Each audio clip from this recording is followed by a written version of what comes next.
Mən ağdərili bir oğlan kimi, bir xristian olaraq bütün Quranı bir oturuşda oxudum və şoka düşdüm. Həm də bunu sübut edə bilərəm ki, hamısını oxumuşam, çünki videonu elə buradaca görə bilərsiniz. Amma şoka düşməyimin səbəbi bu idi ki, elə bilirdim çox pis olacaq. Yəni bilmirəm, terrorizmlə və buna bənzər şeylərdən danışacaq. Amma əslində inanılmaz dərəcədə gözəl idi.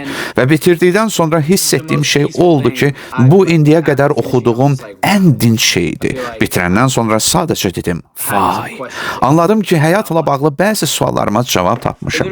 Orada sözün əsl mənasında deyilir ki, pisliyi yaxşılıqla dəf et. Bəs bu fikir hardan yaranıb ki, insanlar İslamı çox pis, aqressiv və qəzəbli bir din kimi düşünürlər? Ola bilsin bu kütləvi informasiya vasitələri üzündəndir. Məncə bu xəbərlər üzündəndir. Xəbərlərdən gələn hər şey saxtadır. Biz xəbərlərə baxmağı